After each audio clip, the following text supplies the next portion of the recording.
आदमी मृत्यु के समय जिस तरह का चिंतन रखता है उस तरह का ही भाग्य भगवान बनाते हैं।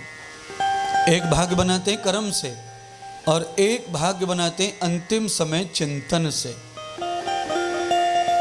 श्रीमद् भागवत में कथा आती है राजा भरत की, जड़ भरत की, जिनके नाम से इसका नाम देश का भारत पड़ा।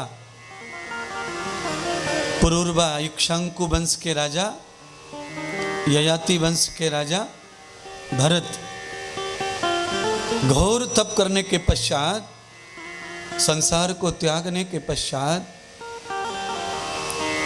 जब जंगल में चले गए राज्यपाट छोड़ के, तब अंतिम समय उनका मोह हिरण से हुआ।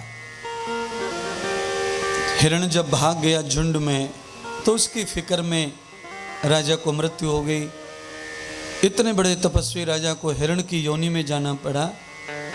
तब से ये सिद्ध हो गया है कि अंतिम समय जो व्यक्ति सोचता है उसे सबसे पहले वही शरीर प्राप्त होता है।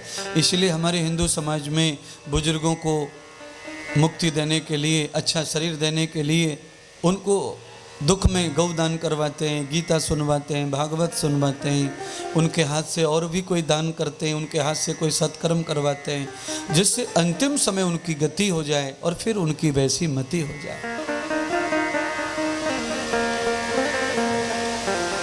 यही पुराणों में उल्लेख आता है। तो आप और हम सब लोग जितने बैठे हैं, हमें अपने अंतिम समय का आभास नहीं है, अंदाज नहीं है। हम लोग कोई भी नहीं बता सकते कि हमारा अंतिम समय कब आएगा और कब है, किसी को नहीं पता। अच्छा, पता नहीं है तो फिर हम ये जो कही जा रही बातें हैं इनका कैसे लाभ मिलेगा? हम रात और दिन तो ऐसा सोच नहीं सकते।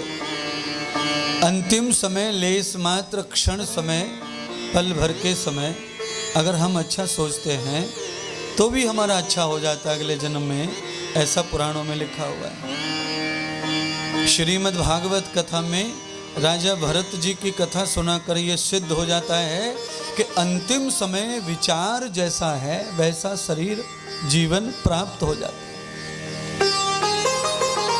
तो चलिए हम इस समय अपना अंतिम समय मान लेते हैं, क्या फर्क पड़ता है? भागवत चल रही है, पांडाल है, गया जी हैं और यहाँ बहुत पुराने मरे हुओं की सदगति मिल जाती है। तो यहाँ ताज़ा ताज़ा मरेंगे तो भगवान विष्णु के चरणों में डायरेक्ट ही जगह मिल जाएगी। इसीलिए घबराने की कोई बात नहीं है। एक बार स्वीकार कर लो, ऐसा मान लो कि भाई भले ही 2 मिनट में ही मरण आ जाए और हमें 2 मिनट में मरण आने ही वाला है, ऐसा सोच करके हमारी सदगति के लिए हमें क्या करना चाहिए जिससे हमारा कल अच्छा हो जाए।